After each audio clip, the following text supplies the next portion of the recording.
And we'd love to just start tonight by welcoming everyone to this week's Citizens Climate University.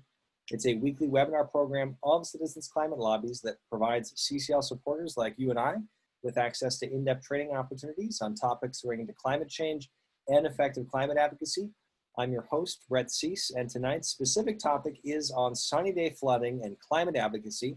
Welcome to our presentation on king tides and CCL advocacy, a program that's going to specifically zero in for training on some methods that we as CCL supporters can use to better integrate sea rise and the threats that our coastal communities face into our advocacy. Now, to walk us through that, we have our wonderful Conservative Director tonight, Jim Tolbert, as our featured speaker. A little bit more about Jim before we pass it to him. Conservative Outreach Director Jim Tolbert engages, recruits, retains, and activates conservatives within CCL. And doing so, he builds on 20 years on the board of the Michigan Chemistry Council, trained as a geochemist, as well as having a career helping Fortune 500 companies characterize and clean up contamination from historic spills of PCBs, chlorinated dioxins, and other pollutants. So already a lot of water work and a lot of work with analyzing and measuring. And tonight, if we've done our job well, Jim's going to really zero in on these three key learning goals. How do you, as an advocate, capture stories of local sunny day flooding? How do you then, as an advocate, use these tools to generate stories and highlight the impact within your local community? And how do you, as an advocate, get more information to get activated and know where to turn to for that data? So with that, we are so grateful for all of you making it on the line tonight. And thank you very much. We're going to have a great hour together. The floor is yours, Jim. Great, thanks, Brett. So first question, what is sunny day flooding? So sunny day flooding, I'll touch base a little bit more on in a moment on general terms, but it's just flooding that occurs along our coasts when it's sunny outside, not from a rain event or from a hurricane, but from just natural tide variations as sea level rise increases. I do want to go through a kind of 4-point agenda tonight. We're going to talk just briefly about why sunny day flooding matters from my perspective. We're going to go through a few tools to help develop a local story about sunny day flooding that I hope are helpful to a lot of people here. We're going to then, with those tools, go through some methods on capturing your local stories about your sunny day flooding and linking those stories. We're going to close out with how do you link those stories with advocacy. So some of the why is this important. This is my generic meeting with a member of Congress slide where I've blurred out the staffer's face because this quote is not attributed to the staffer. But I've heard many Republican members of Congress when we ask, oh, is this an important issue in the office? You know, how focused is the member of Congress on this? Something along the lines of, I don't hear that much from my constituents about this issue.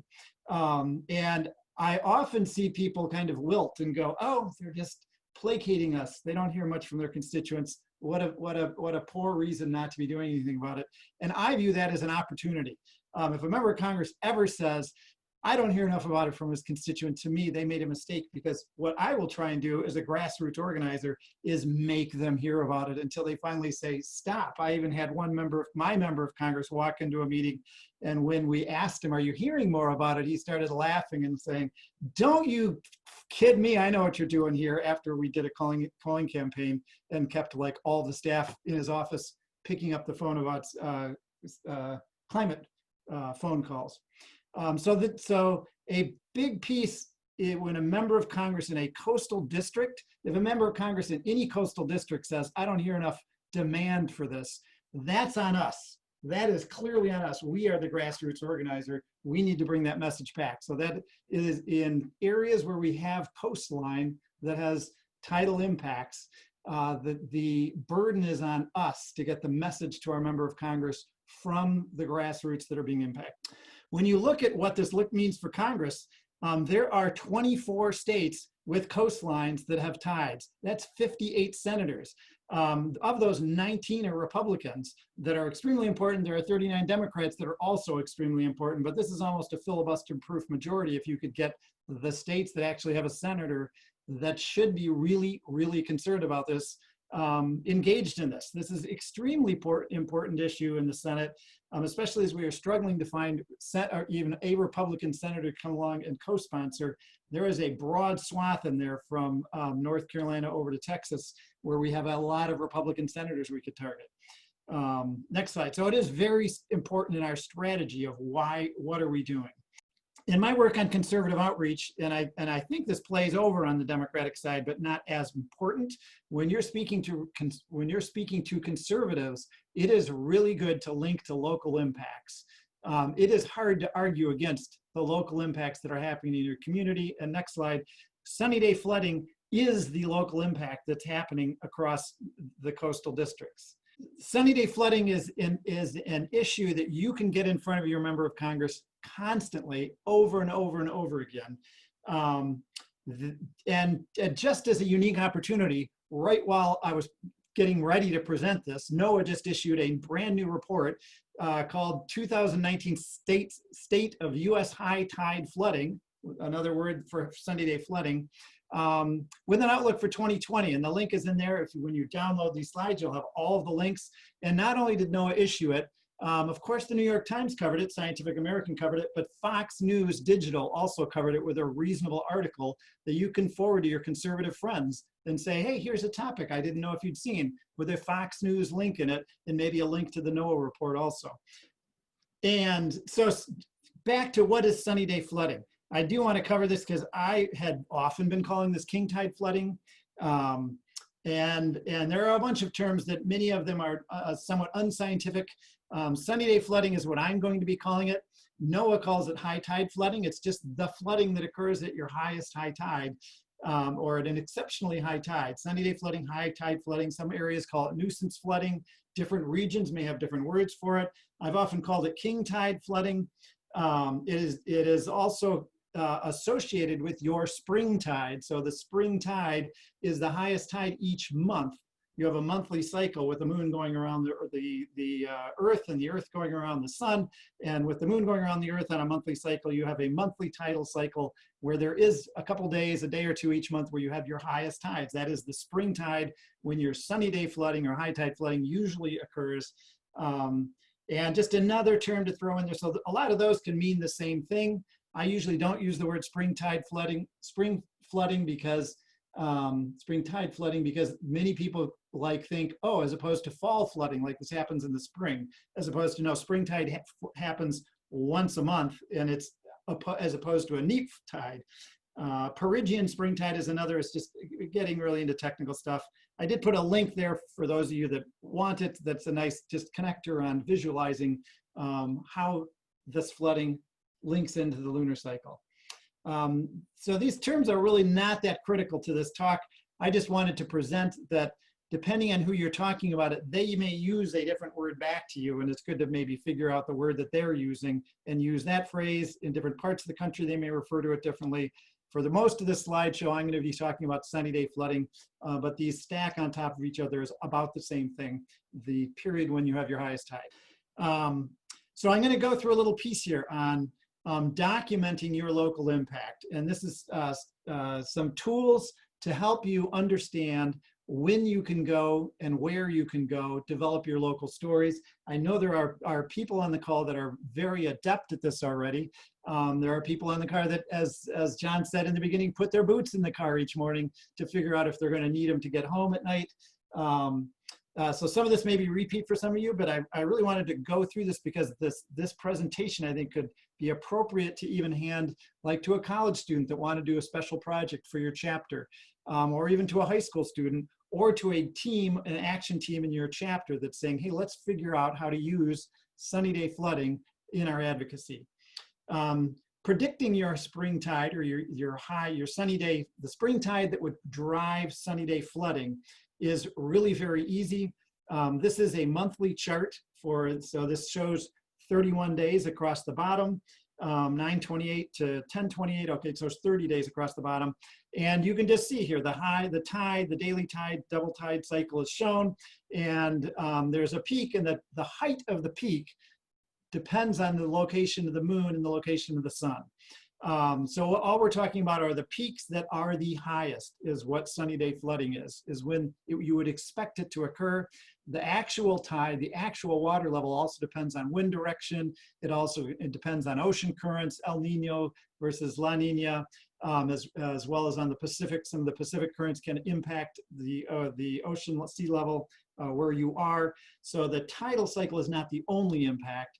But if you understand the tidal cycle, you understand a main driver, and the tidal cycle is extremely predictable. You can go out into the future and get these. So what I'm going to show you is really quickly, how do you go out and get these? There is a website that's linked here that when you open it, it opens on the map on the left to just a map that you can zoom in and zoom out and move it to anywhere in the United States you want to, and then zoom in on the location you're interested in. For tonight's talk, then the picture on the right, all I've done is clicked on this map until I zoomed in and close enough around Savannah, Georgia, to where I could see some of the tide gauges. I'm going to use the tide gauge for Tybee Island. It's a white dot on your screen as opposed to a blue dot. You'll notice there are a lot of white dots. Those have a little less information. There are fewer purple dots with more information, more color to them.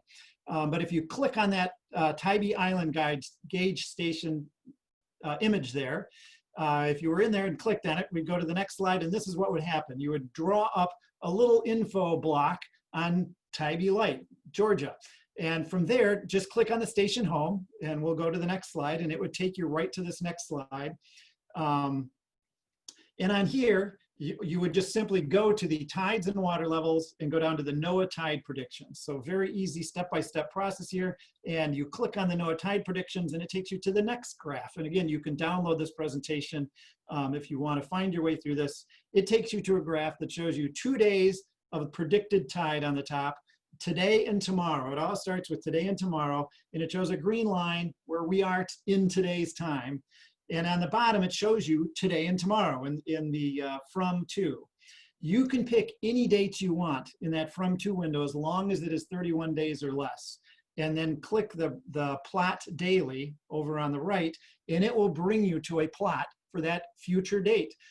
So here, the next graph, I've looked at Tybee Island and said, well, what's my tidal projections going to be out in September to October? And you can see it gives me a nice tidal projection, and I can go to this and say, oh, if I'm interested in the high tide during September, October, when you point to one of the peaks on here, it will pop up a little info window like this is done and say on Saturday, September 17th, my highest high tide of the month is going to be 9 feet above the metric it's measuring against here. And it's going to be at 8:50 in the morning. So you know the exact time of day. If you wanted to go out to a spot that you thought might have sunny day flooding, you can say, on October 17th, I might want to show up at 8:30 and plan on staying until 9:30, and I can see what happens. I can see whose properties are impacted. I can see what businesses are impacted. I can see if there are any parking lots flooded. I could take some pictures. I could meet people that might look like they live near the area. You can use this to say, how do I target when I'm going to go out and develop some stories around sunny day flooding? So I do want to show you 2 additional pieces on our Tybee Island gauge station. If you remember, it was a white dot. That means there's not as much information on it. And when you look at the other entries under tides and water levels, they're all light gray, meaning there is no information there. So instead, if I backed out and went to one of the purple dots, so we're going to, now we're on the gauge station for Fort Pulaska, Georgia. Which is very near Tybee Island. It's just as good as representing it. There is more information here, and I just wanted to point out 2 of them that are very helpful if you are going and speaking to local people or preparing information on this. So the sea level trends, if you just click the sea level trends, you go to this graph that shows you all of the historic data on the mean sea level at that staff gauge in Georgia, right near the one I was first interested in. And it shows you a linear regression on the model with a rate of sea level rise over that 80-year span of data. And you can save this. You can use it in your writing, saying, hey, the sea level is rising at 3.33 millimeters per year over the last 80 years. You can also save the image very easily, capture it, and use it in places, send it to your member of Congress along with part of your write-up, send it to your local business members, do whatever you want with it, but it's a good, solidly technically supported data point on what is the rate of sea level rise, where you are, and let's actually see the historic data as opposed to pretend we're talking about it with more knowledge than we have. I want to just go back to this location now for Fort Pulaski and go to the water levels. So there's another piece here, the only other one I wanted to show you on this menu. The water level shows you the data for yesterday and today, as opposed to the tide prediction showed you today and tomorrow. And it shows you the predicted tide in blue, which is the same data we were looking at previously, but it also shows you the actual water levels that have been measured. Here they're red, which means preliminary on the menu, menu. And again, there's a box. It looks very similar down on the bottom. This says from April 28th to April 29th. I pulled this up on April 29th and captured it to put in here. You can, again, plot any date that you want. So if you had some pictures from a historic date, you can put those dates in there, put a 31-day window to kind of capture what was the variability around it. Click plot, and we'll go to the next slide. And this is what it looks like for an older data point. Here now, the blue is still the projected tide, and it's covered by a green line that's the verified data. So this is old enough where it's no longer preliminary data, it's verified data. Some areas you don't even see the blue line because the green line matches it that closely. Other areas you can see the two are pretty far off. And you can point to any one of those peaks, high tides, or troughs, low tides, and pull up, what time was it? What was the predicted high time? What was the actual verified high tide? And this is a great example of the tide, the actual water level is influenced by the tide, but does not always match exactly the tide because of things like strong winds coming onshore. From the looks of this, it's an extended period of time here. It looks like it might have been a week or two when there was a strong onshore wind in Georgia. If you are capturing, we'll hit this again later, but when you're capturing data on these events, it's good to capture this also and store it with any pictures you might have or any notes you might have or any stories you have about what happened at the place so that you can refer to it and say, hey, here's what the actual tide was, and you have the data available in case somebody asks you about it or in case you want to piece together a more complete story or compare it to predicted future high tides and understand how they might compare with what you were seeing.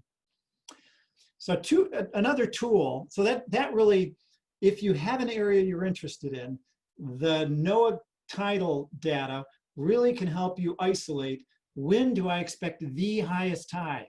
That we'll talk about some ideas of what you can do with that, both when, what day, and what time of the day. Another area you might want information on is if I'm interested in an area, where would I be most likely to see high tide impact? And I will say right off, like the best way to figure that out is to talk to locals. But you may not always have that opportunity. You may be visiting, say you're visiting Tybee Island and you just want to do some work on this while you're there. Or where you are, there might not be many coastal impacts. You might want to drive 20 minutes to the coast and you may not know many people there. So there's two tools I'm going to present that just show where inundation is most likely to occur.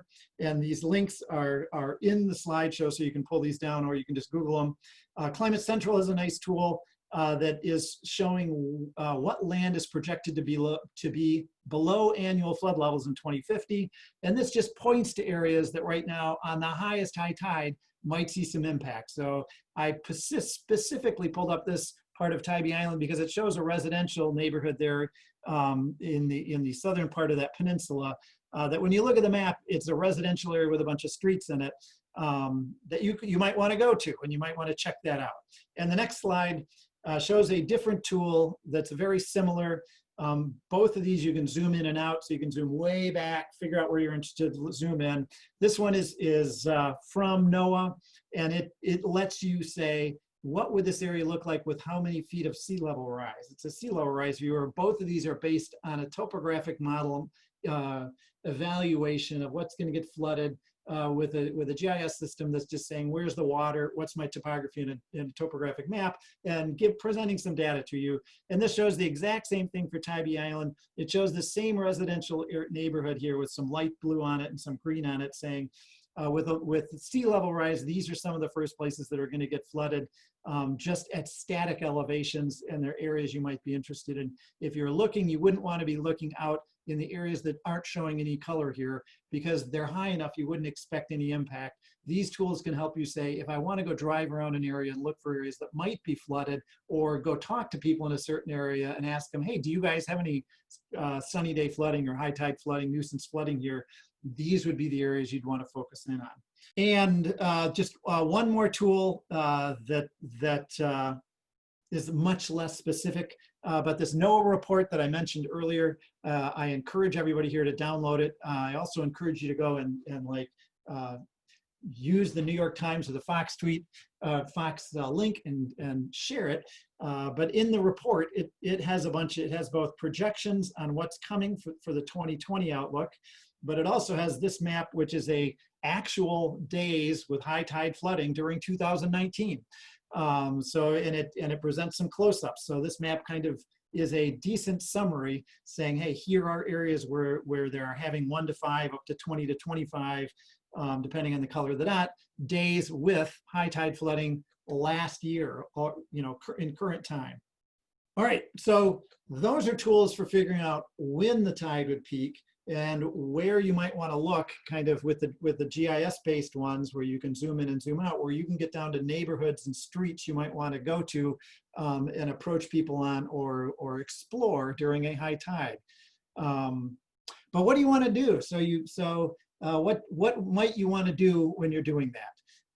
So let's go to the next slide. This is one of the pieces that I would encourage is trying to create stories around this that you can use. And stories are best when they involve some drama, and drama usually involves people. The best pictures are really not the pictures of the beach or the seagull, but of people's lives being impacted and infrastructure and businesses being impacted, especially if you're speaking to a Republican member of Congress. This picture here is NC-12, NCDOT, North Carolina Department of Transportation. This road is so important, it has its own Twitter feed. NCDOT keeps a special Twitter feed up for NC-12 because it is the lifeline to the barrier islands in North Carolina. And it gets impacted by sunny day flooding enough. They have to have a built up berm, and occasionally the waves will come and knock the berm down. And this is a picture right from the NCDOT website where just the normal high tide knocked the berm over with some wind and flooded over the road, pushed sand all back over the road, and basically shut the whole transportation system down for about a day while they went out and spent taxpayer money to open a road again for some tourist areas that we all funded. They do this over and over and over again. But getting pictures like this that show impact and are like tangible impact, where you can look at this and see the street sign and go, wow, that's a lot of sand overwashed on that road. There are no cars getting by. This knocks the whole island out for a while, and it costs taxpayers money over and over again. And this is only going to increase. These impacts where you can tie it into impacting people's lives are exactly where you want to go. And if you can get people in them, I will say most of the pictures here do not have people in them. You'll notice they have cars, much easier to get. If you can get people in your picture, you are even better off.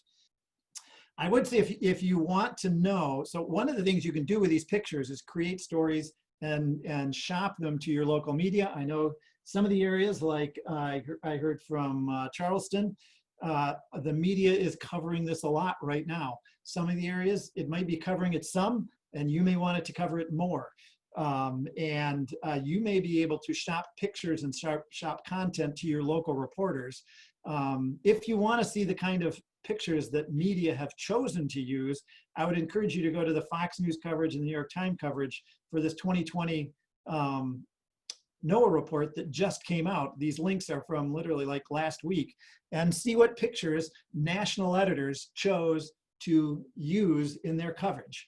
it is a good indication of, hey, this is what it looks like to kind of create a story with an image. This is one of those, I think, from the New York Times. Saltwater, no wake, a car driving, a house in the background, creates a complete picture that somebody can visualize themselves in this spot and say, this would really impact my car driving through saltwater every day.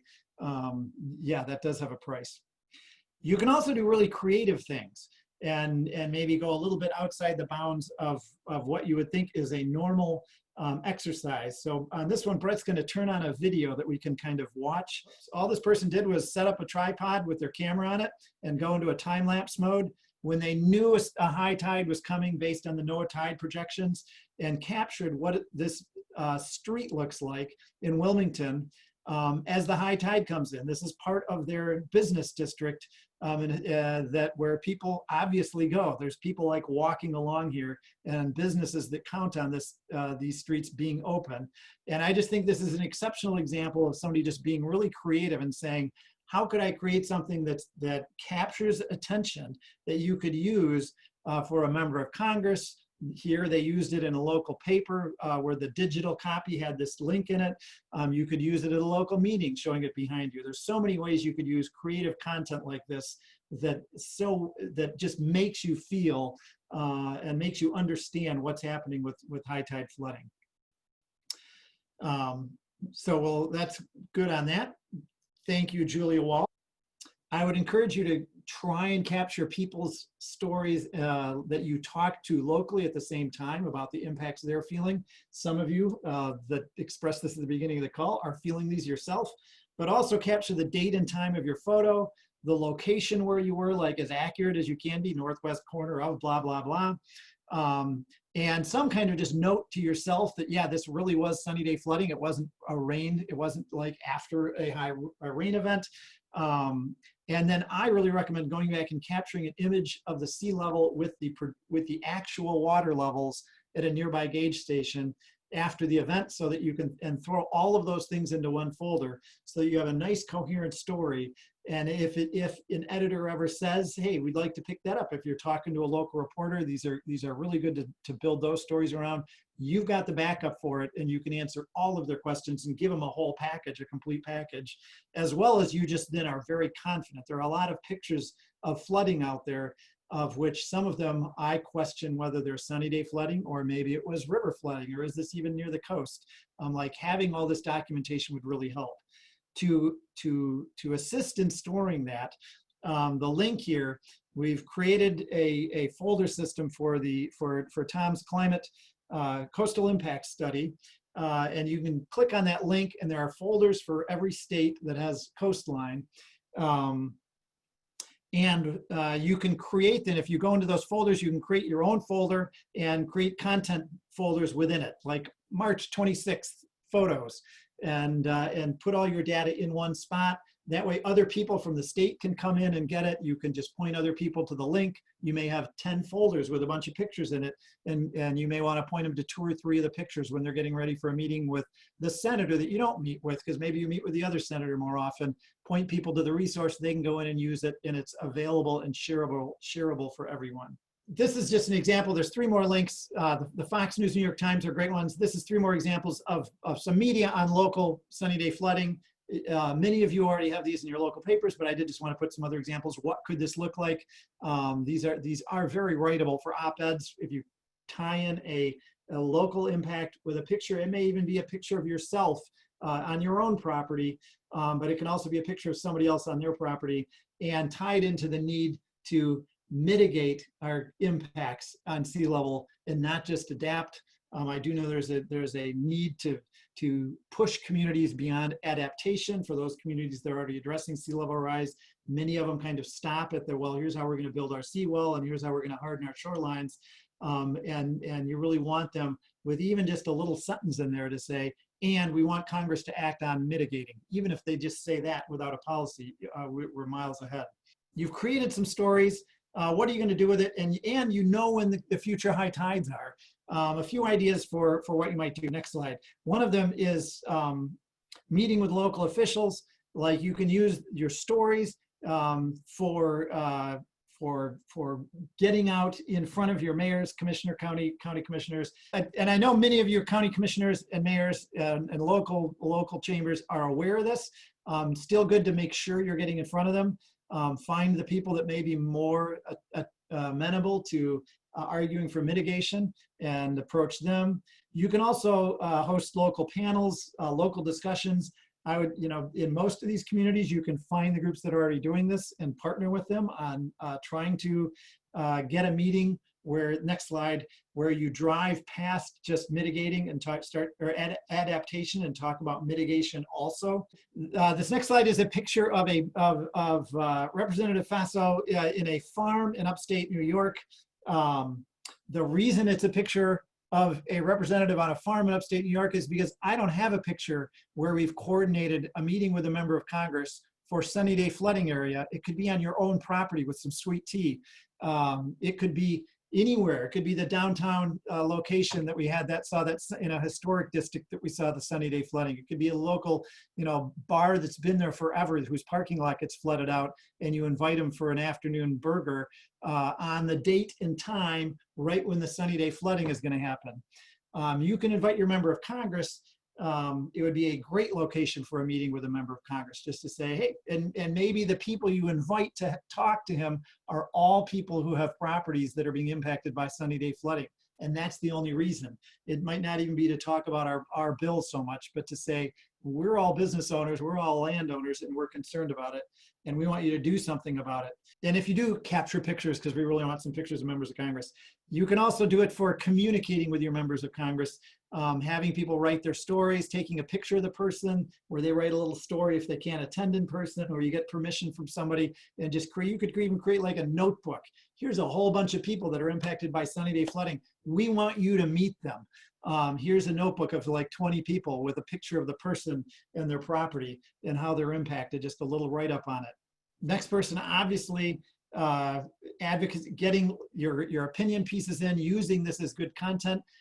Everybody on the call, if you have a chapter full of writers, you have a perfect reason right now with NOAA just releasing a new report on sunny day flooding, or high tide flooding, they call it, during 2019 with projections for 2020. That report came out in July. So it's this month, you got like 2 weeks and you're still submitting your op-ed in the month that the NOAA report is submitted. And it's being covered by Fox News and the New York Times. So great reason to be writing opinion pieces, as well as sharing and posting stuff on social media. A different avenue for media, next page, is to build a relationship with local reporters that might be covering this. Some of you already see it being covered. Call the person and tell them what you're doing and say, hey, I'd really like to help you with your work. How often are you covering it? What interests you in this? What interests your editor? What areas are going to get published? And provide them with content. You may be able to do some of the work for them and provide them with the pictures. You may be able to provide them with some creative video. You may be able to provide them with some people's names that are willing to talk to them about their impacted property. You can do some of the homework that makes it easier for them to publish a piece under the banner of news, which is called earned media, is when the reporter covers the topic you want them to cover, and you can help make that happen by building a relationship out with not the editorial staff, but the actual reporter that's covering the beat, and providing him with resources that he or she needs. All right, so we ran through a lot, and I appreciate everybody's attention. I do want to do a quick breakout as there are things clicking in your mind. Some of this you probably knew. Some of this you might have been going, oh, I've been to that website before. But as things were going through here, I hope there were some ideas that stuck where you said, oh, I really think this would be an interesting thing to go execute or to try and make happen. And what I want to do is take a time for a breakout room where we'll give you 5 minutes in the breakout room. And the topic is, what actions will you take to create local stories about impacts to your community? And as a subtopic, are there people in your CCL group or others who you would want to work with on the projects you're thinking of? So hopefully through this, I've succeeded in accomplishing the 3 learning goals of kind of going through how do you capture a story about your local sunny day flooding, and explaining a little bit about what I mean by a story, of capturing some local impact that can be interesting and engaging to people that hear about it, including your member of Congress. how do I use those stories to say, okay, once you get this content, one group may get the content, other groups may use it. So like the team that's meeting with Senator Rubio's office may use some of the content. The team that's meeting with your Chamber of Commerce may use some of this content, but there may be a whole different team or group of people that are out getting the content and creating the content and polishing it. That hopefully this gives you a kind of a framework of how do I capture the story and how do I use these impacts in my community. I would also just say a note I forgot to add at the beginning. Sometimes people come up to me and say, "Oh, I liked your talk." That is not a very big compliment to me. What's a really big compliment to me is when somebody comes up and says, "Oh, I downloaded your slides," and likes the links in your slides. Those slides are filled with links. Like every page in there's got a link, not every page. But the biggest compliment when I give a talk that somebody can give me is I downloaded your slides to make sure I had your links. So I'd encourage you to do that. Most of you might know that I've started the Sea Level Rise initiative back in 2017. And that really came out of the concept that I learned in really early on in going to national conferences, is that, you know, we are here as individuals to find our own interests, our own power, and to use the resources of CCL to make those blossom. And I had no idea that I was interested in sea level rise. I actually was interested in ocean acidification, but I realized that was the hardest sell of all. But I thought, well, sea level rise is pretty close to that, and that is hitting everybody and everybody gets it. So I think I'll put my efforts there. And all I would say is if you're in that situation where you have a really cool idea and it's in the beginnings of it, just keep going. Because here I am 3 years later, and it's suddenly in the last month and a half, having worked with Jim Tolbert and Peter Handler, that it's now expanded from just working on my own community to working in 74 congressional districts. And now we're working in almost 190 congressional districts because the Coastal Impacts Action Team has decided to look at all impacts, not just sea level rise. And so shout out to Jim Tolbert and to Salome and to Ellen Van Velsoer, who really got the concept and brought their resources to help me, and has turned this into something. So the name was changed to, because we're now looking at all impacts. And really the purpose of what I want to do with this and what I'm going to talk about in my next chapter meeting, which is going to be this coming Tuesday, our action team meeting, is, you know, how can we best support what's happening in your local chapters, to provide you resources, to share with you what other chapters are doing, their successes and their things that didn't work out for them, and try to look up information for them if they're looking for some kind of resources that they haven't been able to find. And also, I think the core of what I have always been trying to do is at the local chapter level, you know, work with your congressperson, but then let's identify other Congress people and other districts who have similar impacts, and let's get those CCL chapters to work together so that they can influence as a group. We can all influence our Congress people at the same time and maybe push them to talk more effectively about what they're doing.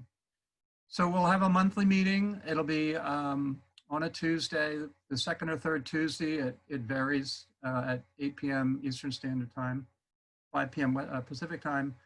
And the next couple of meetings, these first couple of meetings, are going to be for you to train me about what it is that you would like me to, how can I be effective in helping you be successful at the chapter level in bringing these ideas to your grass top influencers in your communities and to your members of Congress and your senators. So that's pretty much what I wanted to say. Thank you so much, Jim, for calling me up about 12 weeks ago and saying, hey, let's get together about king tides, which then turned into the sunny day flooding training thing that you've done. And thanks to the other volunteers who have come around me to make this successful. Well, here's to that, Tom. Thank you so much for your leadership. Here is a quick link in the contact section. I've also put this in the chat for everyone's contact information. I know that you've already gotten a lot of this in the chat, Jim, but you have gone from everyone appreciating your presentation to downloading your slides, clicking the links, and already taking action. So congratulations on self-activation here in 1 hour, everyone. We're really looking forward to hearing stories of impact and moving your members forward from this. We are so grateful for all of you making time tonight to join us. And again, thank you, Jim and Tom, and everyone that's been involved in leadership and really rolling this out. We can't wait to see the impact we're having, but I'm going to unmute all lines so we can wave off and just have a wonderful night, everyone. Stay safe. Bye. Thank you for listening to this episode of Citizens Climate Lobby's training program. You can tune into more episodes anywhere podcasts are available. Inspired by what you heard today? Join Citizens Climate Lobby to advocate for bipartisan climate solutions. Go to community.citizensclimate.org to find more trainings, resources, your local chapter, national action teams, discussion forums, and more. Be sure to like our Facebook page and follow us on Twitter and Instagram @CitizensClimate. We also invite all of our listeners to subscribe to our YouTube channel for more inspiration. And together, we are creating the political will for a livable world.